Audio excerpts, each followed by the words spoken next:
प्रिय बच्चों, आज हम प्रयोगशाला में आइसोलेशन और इनॉकुलेशन टेक्निक का वर्णन करेंगे। इसमें किसी भी संक्रमित पौधे से बैक्टीरिया को कैसे आइसोलेट किया जाता है, इस विधि का प्रारंभ में हम वर्णन करें। बैक्टीरिया को आइसोलेट करने के लिए स्टिक प्लेट मेथड और पॉट प्लेट मेथड दो विधियों का प्रयोग किया जाता है। उसमें हम पहले स्टिक प्लेट मेथड का विधि का प्रयोग करेंगे। स्टिक प्लेट मेथड के द्वारा जीवाणु को पृथक करने के लिए हमें निम्नलिखित सामग्रियों की आवश्यकता होती है। पहला तो संक्रमित पत्ती या फल, जिससे कि हमें बैक्टीरिया को आइसोलेट करना है। सामान्यतः एक प्रारंभिक प्रयोगशाला के अंदर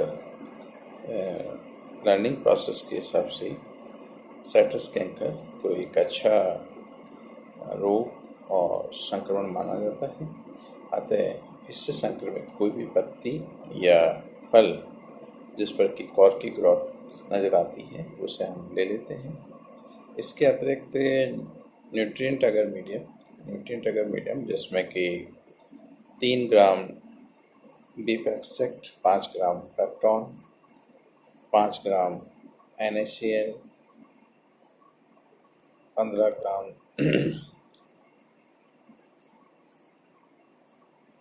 अगर और pH 6.5 के अराउंड इसका सेट करते हैं। इस प्रकार जो मीडिया होता है, एक लीटर डिस्टिल वाटर, इसका कंपोजिशन बनाकर इसको स्लाइस कर लेते हैं और स्लाइस करने के बाद इसकी पेट्री प्लेट्स में डाल के और स्लांट्स में डाल के पहले से तैयार कर लेते हैं। इनकी आवश्यकता होती है। इसके अतिरिक्त हमें एक 0.1% मर्क्यूरी क्लोराइड सॉल्यूशन की आवश्यकता होती है। स्टेलाइज्ड डिस्टिल वाटर्स के 3 ब्लैंक्स हम बना के पहले से रखते हैं। और इसके अतिरिक्त हमें एसेप्टिक कंडीशन प्रोवाइड करने के लिए लेमिनार एयर फ्लो चैम्बर की आवश्यकता होती है। जहाँ लेमिनार एयर फ्लो चैम्बर नहीं है, वहाँ पे हम यूवी लाइट लगा हुआ है इंडिजिनस आइसोलेशन चैम्बर को भी काम में ले सकते हैं। स्प्रिट लैम्प की आवश्यकता होती है, क्योंकि फ्लैम जोन के ऊपर जो भी हम इनॉकुलेशन आइसोलेशन के ट्रांजेक्शन्स करते हैं, वो फ्लैम जोन के ऊपर करते हैं। विधि: सर्वप्रथम हम लाए गए संक्रमित पौधे के फल या पत्ती से संक्रमित भाग को अलग कर लेंगे। अलग करने के बाद उसके जो छोटे छोटे टुकड़े कर लेंगे और उन टुकड़ों को फोर्सेप्स से पकड़ के 0.1% सॉल्यूशन ऑफ मर्क्यूरी क्लोराइड, जो पहले से एक पेट्री प्लेट्स में रखा है, में फ्यू सेकेंड्स के लिए डिप करेंगे।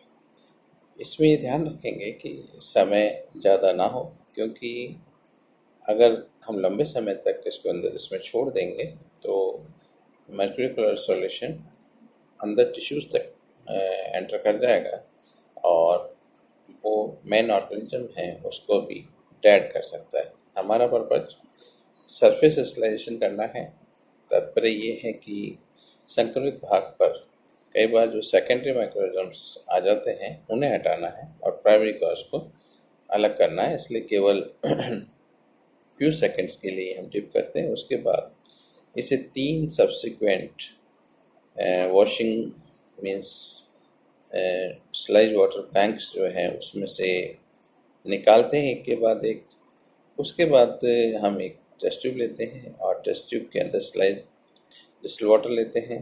अगर तुरंत ही हमें स्ट्रेकिंग करनी है तो इस टुकड़े को इसमें डाल के ग्लास रूट से क्रश कर लेते हैं और जो सस्पेंशन प्राप्त होता है उसको पहले से और की गई न्यूट्रिएंट अगर की जो प्लेट्स हैं, उन प्लेट्स के ऊपर इनॉकुलेशन नीडल के द्वारा एसेप्टिक कंडीशन के अंदर लेमिनार एयर फ्लो चैम्बर में over the split flame zone inoculate करते हैं। इनॉकुलेशन के लिए हम जो इनॉकुलेशन नीडल होती है उसको सॉल्यूशन के अंदर डिप कर देते हैं और डिप करने के बाद में उसके सरफेस के ऊपर, मीडिया की सरफेस के ऊपर जिग जैग मोशन के अंदर मूवमेंट करते हैं और एक बार इस तरह से डिप की गई इनोकुलेशन से 3 पेट्री प्लेट्स के अंदर हम उसको घुमाते हैं।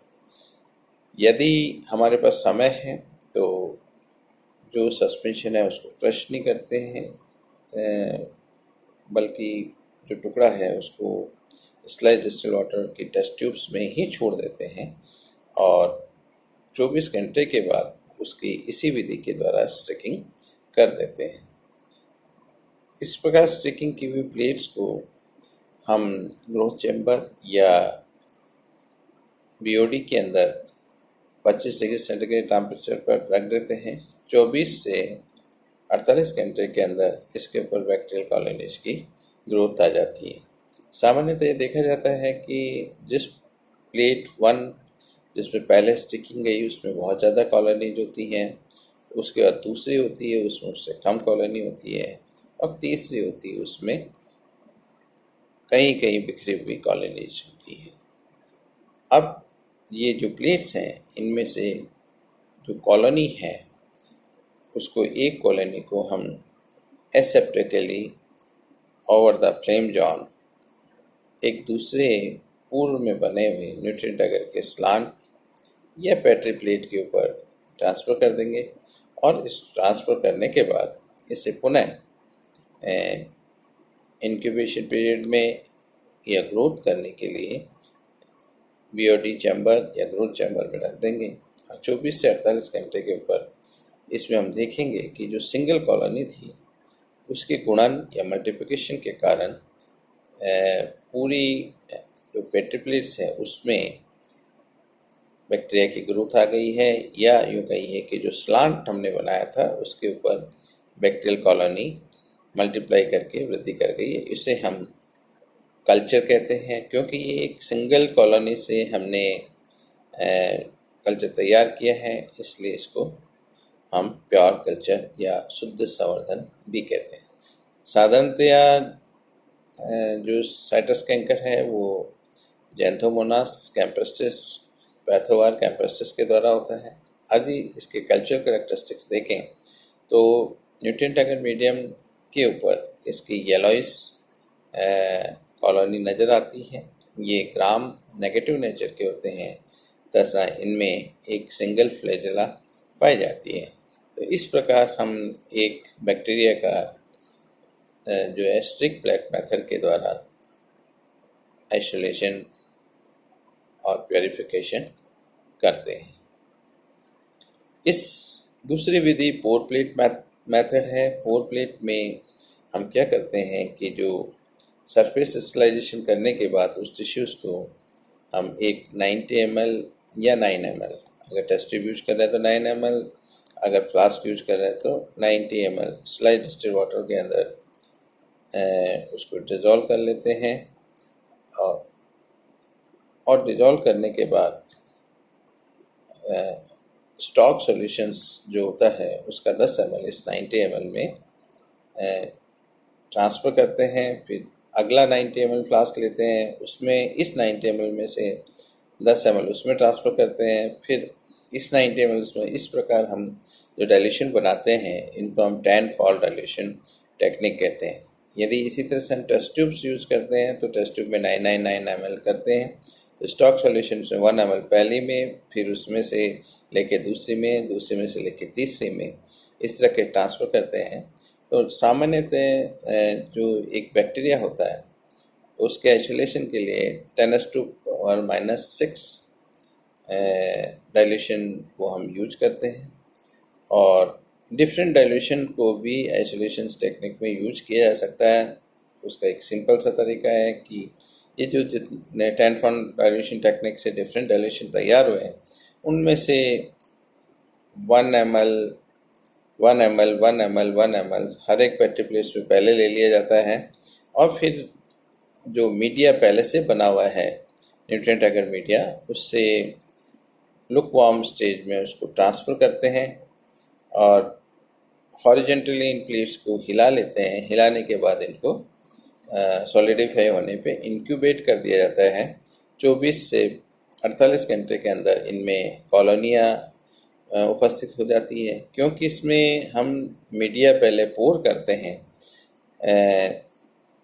इसलिए इसको हम पोर प्लेट टेक्निक से भी कहते हैं। तो इसमें भी जो डाइल्यूशन 10⁻⁻6 है, 7 है, ऑनवर्ड जितना बढ़ते जाएंगे उतनी स्पार्स कॉलोनीज मिलेगी, उतना सिंगल कॉलोनी को बैक्टीरिया से को उठाना सरल होता है। उस एक सिंगल कॉलोनी को उठा के पुनः पूरे की भांति ही या तो स्लांट के ऊपर और या फिर पेट्री प्लेट के ऊपर जिसमें कि न्यूट्रिएंट अगर मीडिया है उस पर ट्रांसफ़र कर देंगे और इस सिंगल कॉलोनी से जो कल्चर प्राप्त होगा वो उस बैक्टीरिया का प्योर कल्चर होगा। तो ये दूसरी टेक्निक है।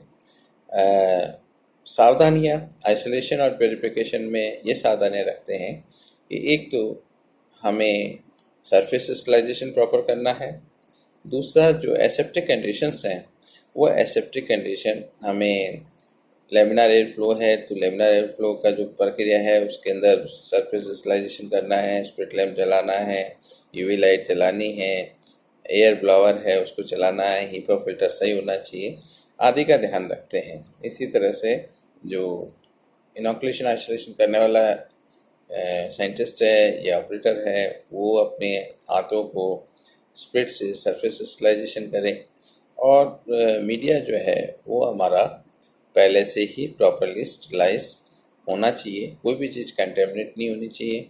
अगर कंटेमिनेशन होता है किसी भी प्रकार का तो उस प्लेट को हमें हटा देनी चाहिए।